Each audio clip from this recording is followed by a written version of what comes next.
Hello hi నమస్తే welcome to number one news. నేను భాను మేకల. ఈరోజు ఎటువంటి కథనాలు వచ్చాయి, ఏ వార్తలు వచ్చాయి ఒకసారి చూద్దాం. దోచేసి దాచేశారు. నిన్న ముఖ్యమంత్రి చంద్రబాబు నాయుడు గారు కేంద్ర ఆర్థిక మంత్రి నిర్మలా సీతారామన్ గారితో కాసేపు చర్చించారు. ఏ అంశాలపై చర్చించారో ఒకసారి చూద్దాం. దోచేసి దాచేశారు. 5 ఏళ్లలో అంతులేని దోపిడీ, సీఎం ధ్వజం. 5 ఏళ్లలో అంతులేని దోపిడీ. రాజకీయాల్లో అవినీతిని చూశా, కానీ దోపిడీ కోసమే రాజకీయాల్లోకి వచ్చారు. 45 ఏళ్ల రాజకీయ అనుభవం నాది, కానీ ఒక ఆర్థిక ఉగ్రవాది విధ్వంసం తొలిసారి చూస్తున్నా. కుటుంబానికి ప్రజల సొమ్ముతో విశాఖలో భారీ ప్యాలెస్, సొంత పత్రికకే అడ్డగోలుగా 400 కోట్ల రూపాయల యాడ్స్, రాష్ట్రాన్ని వెంటిలేటర్ పైకి నెట్టారు. మోదీ సహకారంతో బయటికి తెచ్చాం. చంద్రబాబు గారు అంటున్నటువంటి మాటలు ఇవి. నిన్న కేంద్ర ఆర్థిక మంత్రి నిర్మలా సీతారామన్ గారితో ఆయన సమావేశమయ్యారు. ఏ అంశాలపై ఆయన చర్చించారో ఒకసారి చూద్దాం. మళ్ళీ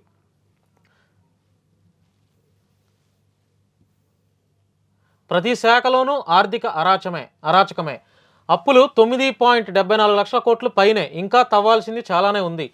జగన్ హయాం అప్పులకు లెక్కలేవు. ఒక్కో శాఖ క్లియరెన్స్కు 4 నెలలు పడుతుంది. బడ్జెట్పై చర్చకు మంత్రి కేశవబాబు. ఇకపోతే ఇంకొక వార్త.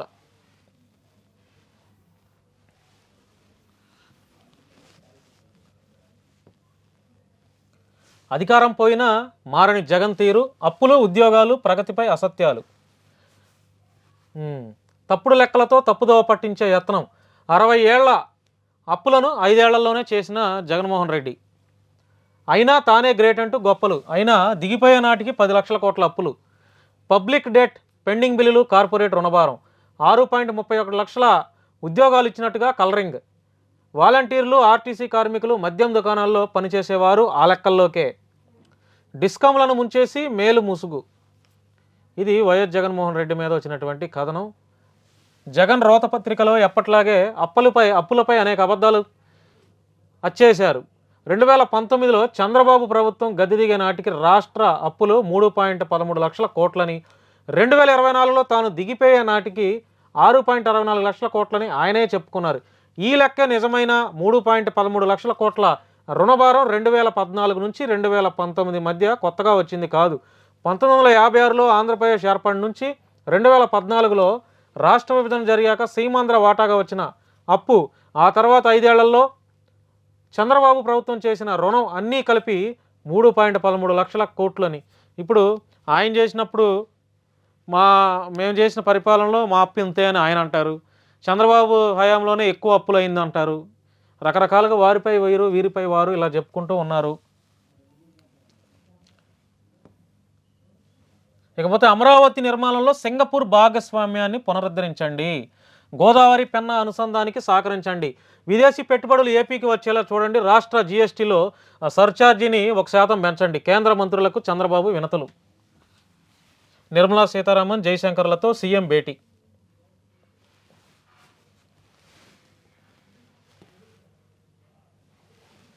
నిన్న అసెంబ్లీలో చంద్రబాబు గారు ఒకసారి ఏం మాట్లాడారు. నేను గత 5 నెలల్లో ఏదో చేశానని చెప్పడం లేదు. కొద్దిగా పారిశ్రామికవేత్తల్లో నమ్మకాన్ని కల్పిస్తున్నాం. మళ్ళీ దుర్మార్గ ప్రభుత్వం వస్తే ఎలాగని వాళ్ళు జంకుతున్నారు.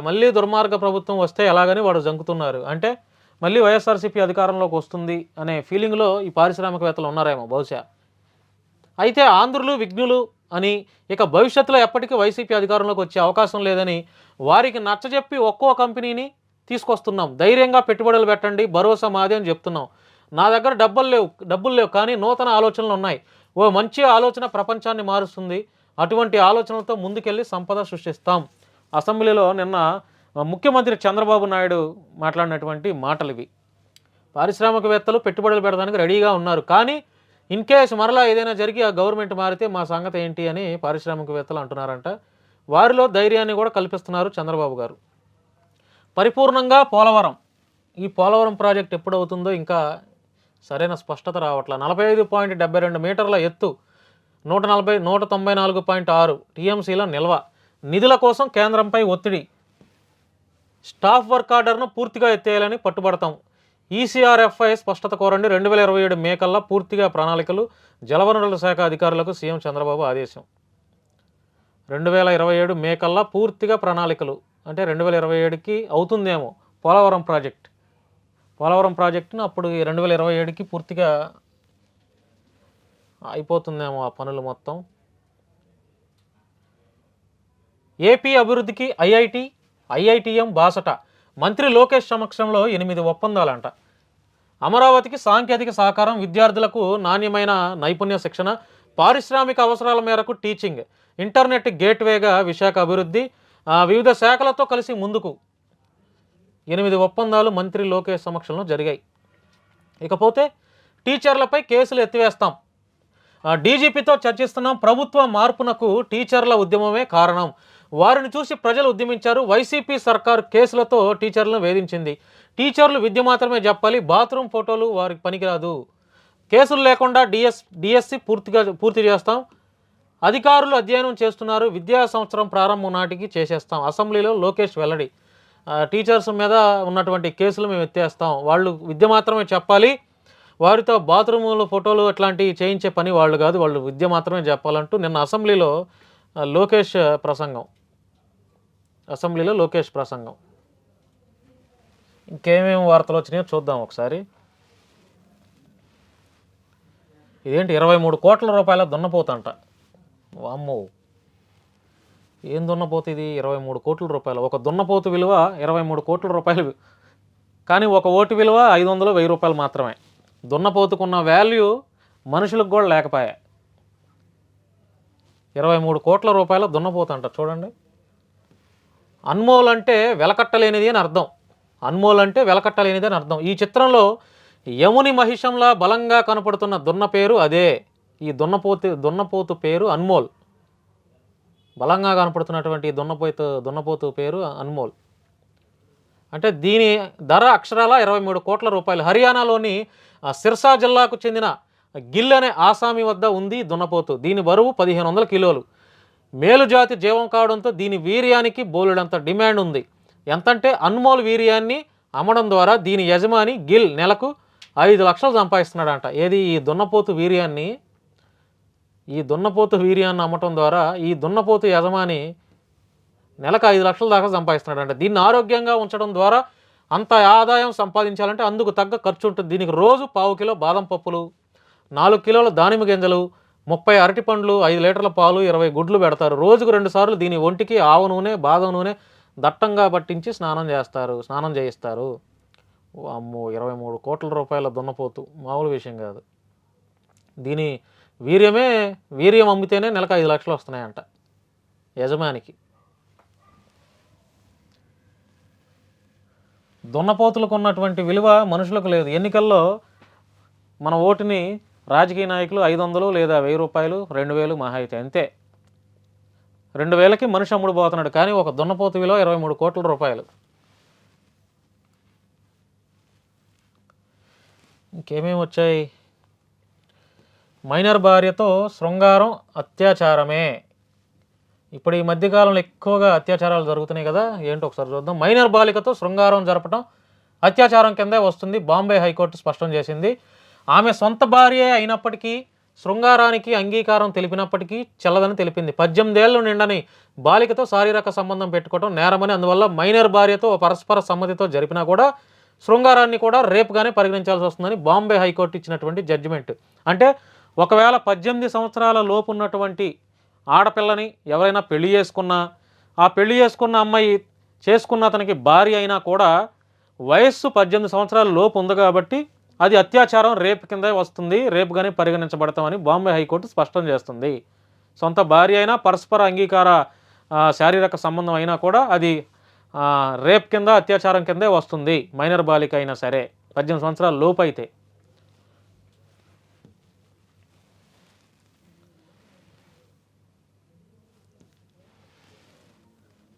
అగ్ని ప్రమాదంలో 10 మంది శిశువులు మృతి. ఉత్తరప్రదేశ్లోని ఝాన్సీ మెడికల్ కాలేజీ ఆసుపత్రిలో ఘటన.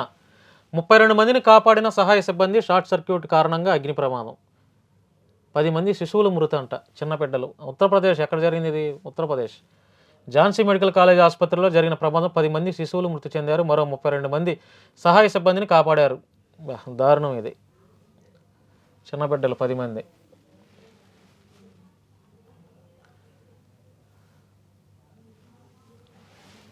ఇంకేం వచ్చినాయి సెన్సేషన్ వార్తలు? డిఎస్సి పదోన్నతి కలయనా? 1995 బ్యాచ్కి జరిగిన న్యాయం జరిగేనా? ఇన్స్పెక్టర్లుగా డిఎస్పి పదోన్నతి కలయనా? ఏంటిది పోలీసు వాళ్ళ గురించి వార్త? ఇన్స్పెక్టర్లుగానే ముగుస్తున్న సర్వీసు. వైసీపీ ప్రభుత్వం నిర్వాహకం వల్లే అన్యాయం. ఏలూరు రేంజ్లోని అత్యధిక బాధితులు. గత ప్రభుత్వంలో హైకోర్టును ఆశ్రయించిన గుంటూరు రేంజ్ ఇన్స్పెక్టర్ భయపెట్టి పిటిషన్ విత్డ్రా. కూటమి ప్రభుత్వం పైనే ఇన్స్పెక్టర్ల ఆశలు. వైసీపీ అధికారంలోకి వచ్చిన తర్వాత అనేక వికృత ఆటలాడింది. అందులో పోలీసులు ఉన్న పదోన్నతులను తారుమారు చేయడం ఒకటి. ఇందులో ఉమ్మడి రాష్ట్రంలో చంద్రబాబు సీఎంగా ఉన్నప్పుడు 1995లో జరిగిన రిక్రూట్మెంట్లో ఎస్ఐలుగా ఉద్యోగాలు సాధించి ప్రస్తుతం వివిధ రేంజ్ల్లో ఉన్న ఇన్స్పెక్టర్లు బాధితులుగా మారారు. ఇన్స్పెక్టర్లు కూడా బాధితులుగా మారారంట. ఏది వాళ్ళకి కావాల్సిన ప్రమోషన్స్ ఇవ్వడంలో వైఎస్ఆర్ కాంగ్రెస్ పార్టీ ఫెయిల్ అయిందంట. హైకోర్టుల్లో కేసులు వేసిన వాళ్ళని కూడా భయపెట్టి విత్డ్రా చేయించారంట పిటిషన్స్. పోలీసు వాళ్ళని కూడా బెదిరిస్తే ఎలాగా? ఇదంతా పోలీసు వారి గురించి రాసినటువంటి ఆర్టికల్. సీనియారిటీ జాబితా తయారీలో ఉద్యోగంలో చేరిన తేదీని ప్రామాణికంగా తీసుకోవటం, పదోన్నతులను బ్యాచ్ల వారీగా ఇవ్వడం ద్వారా గాడి తప్పుతున్న జాబితాను క్రమబద్ధీకరణ. ప్రమోషన్స్ రావాలని ఎవరికైనా ఉంటుంది కదా, ఏ డిపార్ట్మెంట్ అయినా, హెల్త్ డిపార్ట్మెంట్ అదేంటి టీచర్స్కైనా, గవర్నమెంట్ ఉద్యోగస్తులు ఏ డిపార్ట్మెంట్లో పనిచేసినా కూడా వాళ్ళకి ప్రమోషన్స్ రావాలి అని ప్రతి ఒక్క ఎంప్లాయీకి ఉంటుంది కదా. పద్మనాభరెడ్డి గారు పిచ్చి లేఖలు రాయకండి. బుద్ధా వెంకన్న బహిరంగ లేఖ అంట. ఏంటో ఈ లేఖ ఒకసారి చూద్దాం. ముద్రగడ పద్మనాభరెడ్డి గారు అని సంబోధిస్తూ టీడీపీ రాష్ట్ర ప్రధాన కార్యదర్శి బుద్ధా వెంకన్న శుక్రవారం ఆయనకు ఒక బహిరంగ లేఖ రాశారు. చంద్రబాబు నాయుడును, కూటమి ప్రభుత్వాన్ని విమర్శిస్తూ వైసీపీ నేత ముద్రగడ రాసిన లేఖపై బుద్ధా వెంకన్న దుయ్యబట్టారు. పద్మనాభరెడ్డి తొందరపడి సున్నితమైన అంశాల విషయంలో ప్రజలను తప్పుదోవ పట్టించేలా లేఖ రాశాడని వెంకన్న పేర్కొన్నారు. ఇకపై ఎటువంటి పిచ్చి లేఖలు రాయవద్దని, ప్రజలు నమ్మే పరిస్థితుల్లో లేరని హితవు పలికారు. సులభంగా పార్టీలు మారిన తీరులోనే పద్మనాభం కులం కూడా మారిపోయారన్నారు. చంద్రబాబు సీఎం అయ్యే నాటికి జగన్మోహన్ రెడ్డి రాష్ట్ర ఖజానాను ఖాళీ చేసి ఇడుపులపాయికి పంపించడాన్ని తెలిసి కూడా పద్మనాభరెడ్డి మాట్లాడటం సరికాదని బుద్ధా వెంకన్న గారు పద్మనాభరెడ్డి గారి పైన వ్యంగ్యాస్త్రాలు రాశారు. బుద్ధా వెంకన్న బహిరంగ లేఖ. మొత్తానికి ముద్రగడ పద్మనాభం గారు నాయుడు కాస్త రెడ్డి అయిపోయారు. అంటే మాట మీద నిలబడ్డారన్నమాట. అందరూ పద్మనాభరెడ్డి గారే అని పిలుస్తున్నారు. పోలీస్ స్టేషన్లో, జైళ్లలో సీసీ కెమెరాలు. స్థానిక నివేదిక ఇవ్వాలని సర్కారుకు హైకోర్టు ఆదేశం. రాష్ట్రంలోని పోలీస్ స్టేషన్లు, జైళ్లలో సీసీ కెమెరాల ఏర్పాటుపై స్థాయి నివేదిక స్టేటస్ రిపోర్టు సమర్పించాలని రాష్ట్ర ప్రభుత్వాన్ని హైకోర్టు ఆదేశించింది. విచారణను వాయిదా వేసింది. ఈ మేరకు హైకోర్టు న్యాయమూర్తి justice R Raghunandan Rao, justice కుంచం మహేశ్వరరావులతో కూడిన ధర్మాసనం శుక్రవారం ఆదేశాలు ఇచ్చింది. రాష్ట్రంలోని పోలీస్ స్టేషన్లు, జైళ్లలో సీసీ కెమెరాలు ఏర్పాటు చేసేలా ఆదేశాలు ఇవ్వాలని కోరుతూ 2019లో న్యాయవాది తాండవ యోగేష్ హైకోర్టులో ప్రజా ప్రయోజన పిల్లు వేశారు. దానికి సుప్రీంకోర్టు ఆదేశాలు ఇచ్చింది.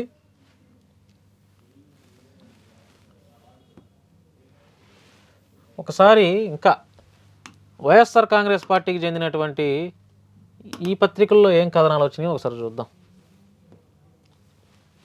పోలవరానికి మరో ద్రోహం, కుడి ఎడమల దగ. కుడి కాలువ సామర్థ్యం 11,000, ఎడమ కాలువ సామర్థ్యం 8,000 క్యూసెక్కులే. ఈ సామర్థ్యంతో పెంచిన పనులకే నిధులు ఇస్తామని తేల్చి చెప్పిన కేంద్రం.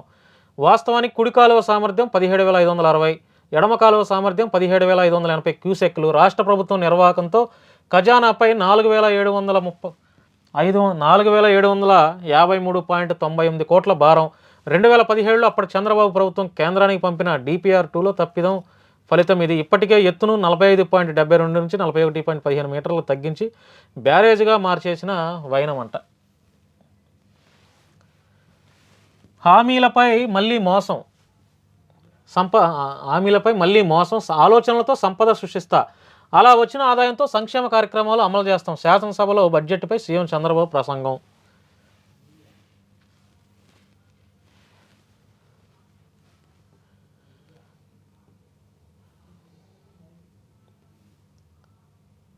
అప్పులపై బాబు మళ్ళీ అవే అబద్ధాలు. సూపర్ సిక్స్ను తుంగలో తొక్కి అద్భుతాలు చేస్తూ ఏంటిది వార్త? సూపర్ సిక్స్ను తుంగలో తొక్కి అద్భుతాలు చేస్తున్నానంటారా? 5 నెలలకు కానీ బడ్జెట్ ప్రవేశపెట్టలేని మీరు సంపద సృష్టించే గురించి మాట్లాడతారా? వైఎస్ఆర్సీపీ నేతలను వ్యక్తిత్వ హననం చేస్తూ పోస్టులు పెట్టిన ఒక్కరిపైన కేసులు పెట్టారా? బాబు తన సతీమణి విషయంలోనూ ఓ అబద్ధాన్ని సృష్టించి నానా యాగి చేశారు. మాజీ మంత్రి కురసాల కన్నబాబు. ఇకపోతే పేద విద్యార్థుల భవిష్యత్ కాలరాస్తున్న ప్రభుత్వం. మంత్రి సత్యకుమార్ తీరుపై శాసనమండలిలో వైఎస్ఆర్సీపీ తీవ్ర ఆగ్రహం. గత సీఎంపై తీవ్ర విమర్శలు చేస్తూ మంత్రి ప్రసంగం. మంత్రి రెచ్చగొట్టేలా మాట్లాడుతున్నారని బొత్స సత్యనారాయణ మండిపాటు. మంత్రి వైఖరికి నిరసనగా వాకౌట్ చేసిన వైఎస్ఆర్సీపీ సభ్యులు.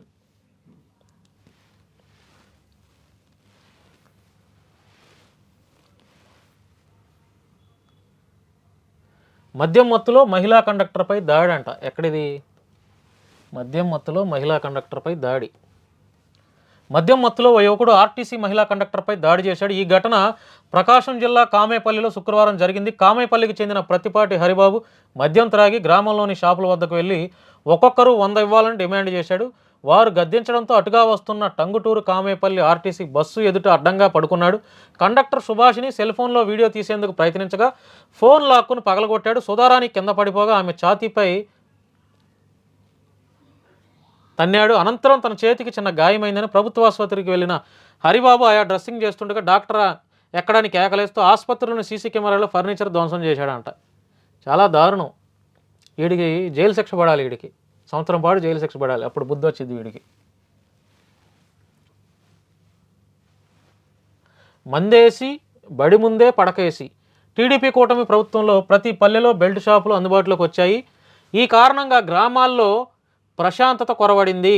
తిరుపతి జిల్లా బుచ్చినాయుడు కండ్రిక మండలం కంచనపుత్తూరు గ్రామంలో ప్రాథమిక ఉన్నత పాఠశాల సమీపంలో బెల్ట్ షాపులు ఉన్నాయి. మందుబాబులు పూటుగా మద్యం సేవించి ఆ మత్తులో పాఠశాల గేట్ ఎదురుగానే నిద్రలోకి జారుకుంటున్నారు. ఓహో, మందుబాబుల గురించి. మందేసి బడి ముందే పడికేసి. ఇది స్కూల్ ఎదురుగా మందుబాబు ఈ స్కూల్ గేట్ ఎదురుగా హాయిగా నిద్రపోతున్నాడు ఫుల్గా మందేసి. బాలికపై లైంగిక దాడి. ఏదో ఒకరోజు ఈ లైంగిక దాడులు వార్తలో మనం ఎక్కడో చోట దాదాపుగా వింటానే ఉన్నాం. ఈ లైంగిక దాడులు, అత్యాచారాలు, రేపులు, చిన్న బిడ్డల మీద రేపులు, అసలు వీటి మీద సోషల్ మీడియా మీద పెట్టి ఎన్డీఏ గవర్నమెంట్ సోషల్ మీడియా మీద పెట్టినటువంటి దృష్టి, సోషల్ మీడియా అరికట్టాలని పెట్టినటువంటి ఆ దృష్టి ఇలాంటి బాలికల మీద దాడులు చేసే వాళ్ళ మీద కూడా పెడితే చాలా వరకు మన ఆంధ్రప్రదేశ్లో అత్యాచారాలు జరగకుండా చూసుకునే కొంత అవకాశం ఉండొచ్చు. ఎందుకంటే చాలా దారుణం అయిపోయింది. ఇప్పుడు సోషల్ మీడియాలో ఎలా అయితే అసెంబ్లీలో ప్రసంగిస్తున్నారో, ఎలా అయితే దాని మీద చట్టాలు తీసుకొచ్చి అరెస్టులు చేస్తున్నారో, అలాగే అసలు ఈ లైంగిక దాడులు చేసే ఈ బాలికల మీద లైంగిక దాడులు చేసే ఈ ఎదవల మీద, ఇట్లాంటి సన్నాసులు 420 గాళ్ళ మీద కూడా మనం ఎన్డీఏ గవర్నమెంట్ దృష్టి సారిస్తే భయం వస్తుంది ఇలాంటి వ్యక్తులకి. ఎక్కడ జరిగింది ఇది? బాలికపై ఓ వ్యక్తి లైంగిక దాడి చేసినట్టు బాపట్ల జిల్లా బట్టిప్రోలు పోలీస్ స్టేషన్లో కేసు నమోదైంది. బట్టిప్రోలుకు సమీపంలోని అబ్బనగూడవల్లికి చెందిన బాలిక 17 ఆమె వయస్సు. దేవరపల్లి అభిషయ్ ఆటోలో ఎక్కించుకొని ఈ నెల 14న కేఎస్కే కాలేజ్ సమీపంలో వాటర్ ట్యాంక్ వద్దకు తీసుకెళ్లి లైంగిక దాడి చేశాడంట. ఏం చేయాలి ఇలాంటి వెధవల్ని? యావజ్జీవిత కారాగార శిక్ష వేస్తే కానీ బుద్ధి రాదు ఇలాంటి బాలికల మీద లైంగిక దాడి చేసే సన్నాసులకి. ఓకే, ఈరోజుకి ఈ వార్తలు సమాప్తం. మరలా రేపటి న్యూస్లో మళ్ళీ కలుసుకుందాం. అప్పటి వరకు చూస్తూనే ఉండండి నెంబర్ 1 న్యూస్. ఇది సామాన్యుడి చేతిలో సామాజిక అస్త్రం. నేను భాను మేకల.